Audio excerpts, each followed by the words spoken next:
Nepal cricket संघका अध्यक्ष, उपाध्यक्ष, कोषाध्यक्ष, यहाँ उपस्थित विशिष्ट अतिथिज्यूहरू, पत्रकार, सम्पूर्ण हाम्रो पत्रकार सङ्घबाट,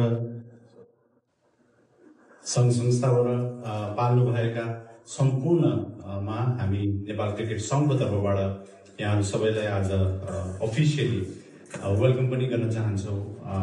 हामी सबैलाई थाहा पनि छ अहिले नेपालमा एउटा अलिकति अप्ठ्यारो परिस्थितिबाट हामी भनौँ न यो परिस्थितिमा सबै भोगिरहेका छौँ। तर पनि नेपाल भन्ने जुन राष्ट्र छ त्यो राष्ट्रियतालाई, त्यो एकतालाई जोड्ने माध्यम भनेको सायद विगतको 10-15 वर्ष या 20 वर्षमा नेपाली क्रिकेटले चाहिँ एउटा महत्त्वपूर्ण भूमिका खेलेकै छ।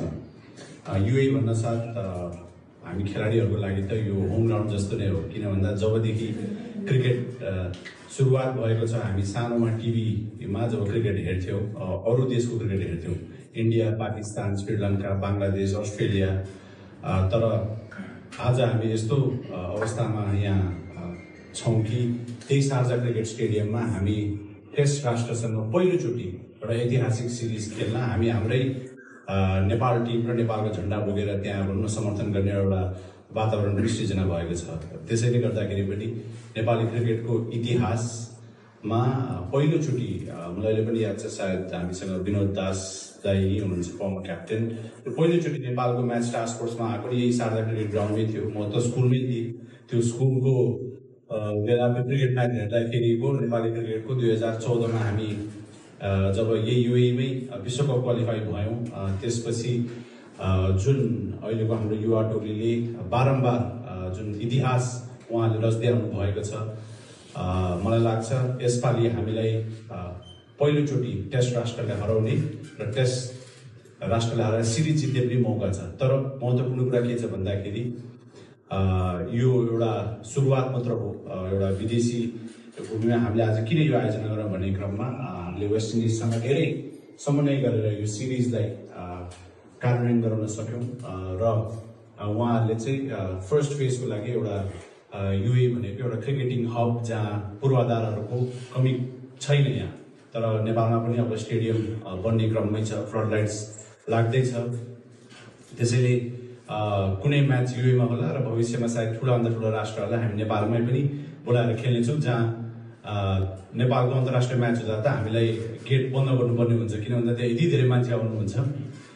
तर यो किन पनि हो भन्दाखेरि नेपाली क्रिकेटले विगतको भनौँ न 1996देखि आजको दिनसम्म नेपाली क्रिकेट इतिहास हेर्ने जुन उपलब्धिहरू हामीले क्रिकेट मैदानमा कमाएका छौँ, त्यो कमाइ स्वरूप आज हामी पहिलोचोटि एउटा टेस्ट प्लेइङ राष्ट्र, त्यो पनि T20मा 2चोटि विश्वकप जितिसकेको र मलाई लाग्छ वेस्ट इन्डिजको इतिहास हेऱ्यो भने सबभन्दा बलियो क्रिकेटिङ राष्ट्रहरूमध्ये खेल्ने यो लगभग 2-3 दिन मात्र बाँकी छ।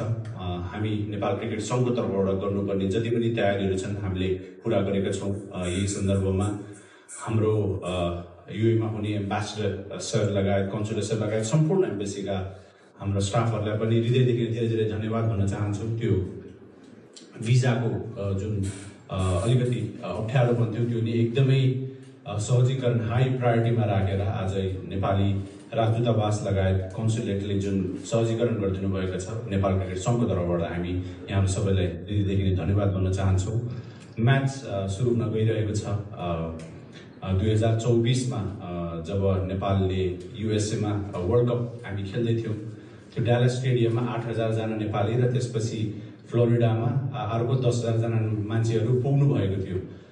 त्यो 8-10 हजार एउटै ग्राउन्डमा जुन देखियो त्यसले आइसिसी लगायत विश्व क्रिकेट जगतलाई नै हल्लाएको थियो।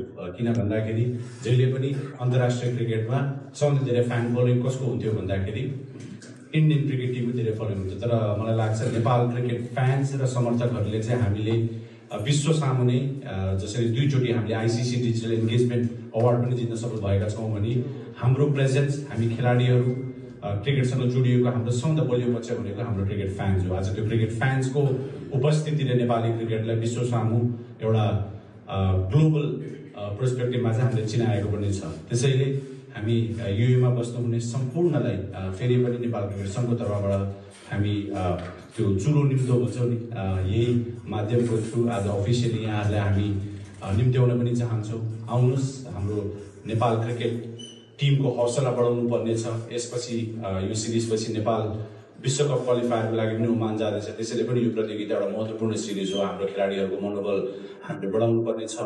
2014 देखि 24सम्म हामी विश्वकपको लागि 10 वर्ष कुर्नु परेको थियो, तर हामीलाई लागेको छ योपालि कि हामी यही वर्ष र अर्को 3 हप्तामै फेरि पनि तेस्रो पटक विश्वकप क्वालिफाई भएर विश्वलाई फेरि पनि एउटा क्रिकेटको माध्यमबाट हामी देशलाई चिनाउने एउटा आधारहरू बनाउन सक्नेछौँ।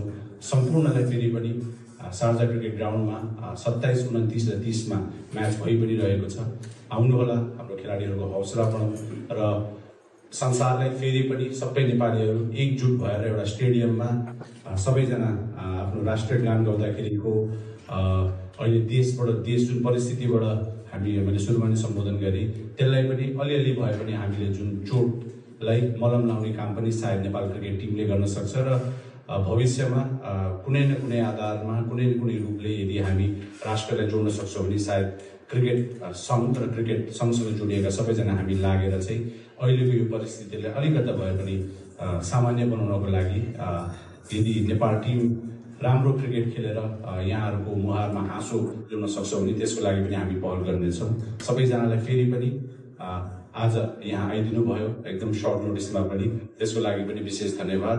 I hope to see all of you at the Sharjah Cricket Ground. सम्पूर्ण नेपालीहरू, दाजुभाइ, दिदीबहिनी, बुवा आमा जो हुनुहुन्छ, जहाँ जहाँबाट हुनुहुन्छ, स्टेडियममा आउनु होला र स्टेडियममा आएर हाम्रो खेलाडीहरूलाई हौसला बनाएर फेरि पनि विश्वलाई नेपाली क्रिकेट र नेपालको झन्डा फहराएर सबैले एउटा ठुलो सन्देश कि नेपाल अगाडि बढ्दैछ भन्ने एउटा राम्रो र सकारात्मक सन्देश दिने मौका सायद हामीसँग यही शनिबारबाट हामीले सुरु गरेको यो सिरिजबाट पनि हामी एउटा सन्देश दिन सक्छौँ। सबैले फेरि पनि यहाँ आइदिनु भयो र यो आजको कार्यक्रम लगायत प्रतियोगिता आयोजना गर्न जति सहयोग गरिदिनु भएको छ, धन्यवाद भन्दै आफ्नो भनाइ दिन्छु। Thank you.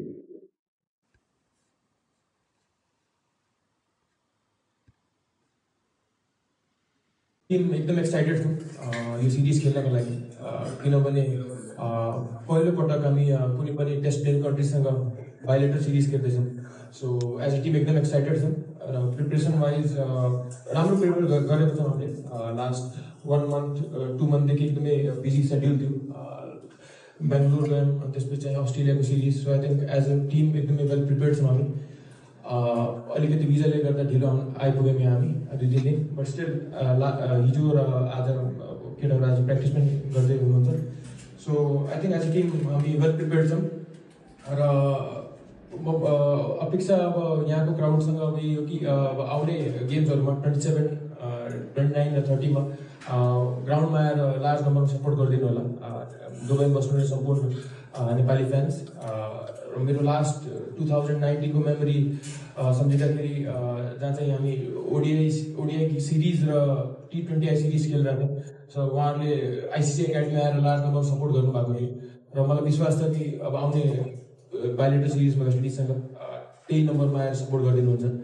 सो यति भन्दै थ्याङ्क यू भन्न चाहन्छु। Thank you. गेममा चाहिँ आएर हामीलाई सपोर्ट गरिदिनु होला।